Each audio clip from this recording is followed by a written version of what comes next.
শীত না পড়লেও শীতকাল চলে আসছে আর বাজারে আসছে নতুন নতুন সবজি। তো এই তো শীতের সকাল শুরু হয়ে যাচ্ছে আর সকালবেলা একটু কুয়াশাও পড়ে, ঠান্ডাও লাগে একটু একটু। তো নমস্কার সবাইকে, আশা করি সবাই অনেক ভালো আছেন, আমিও ভালো আছি। আর সকালবেলা মানে মেয়েদের যুদ্ধ শুরু হয়ে যায়, এটা প্রত্যেক পরিবারে সব মহিলাদেরই হয় যে সবাই সকাল থেকে কি রান্না করবে এটা টেনশন করতে করতে মাথা ঘোরাই যায় একেবারে। আর এই তো ফুলকপি নিয়ে আসছিল, আমি চিংড়ি মাছ দিয়ে রান্না করছিলাম।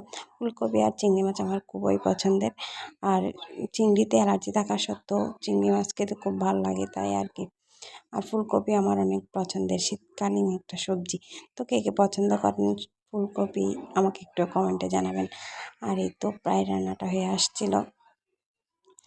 সবাই বলে যে মেয়েরা ঘরে বসে কি করে, কিছুই করে না, খাই দেয় আর ঘুমায়, এটা সব ছেলেরাই বলে।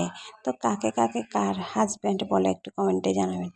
তো আর আমাদের কাজগুলো তো ওরা চোখে দেখে না, আমরা যেহেতু কষ্ট করি রান্নাবান্না করি ওদেরকে খেতে দিই, এটা ওদের চোখেই পড়ে না, কেন জানি না, ওরা তখন কালো চশমা পরে বসে থাকে। তো আর এই তো আমার রান্নাটা প্রায় হয়ে আসছে।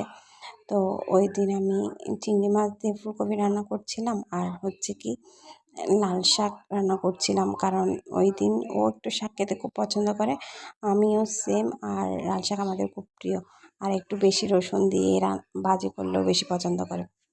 এটা ছিল একদম তরতাজা শাক, যেটাতে আমি একটু পানি দিই নাই, আর যেই লাল শাকে লাল পানি বের হয় ওইটাই আসল শাক।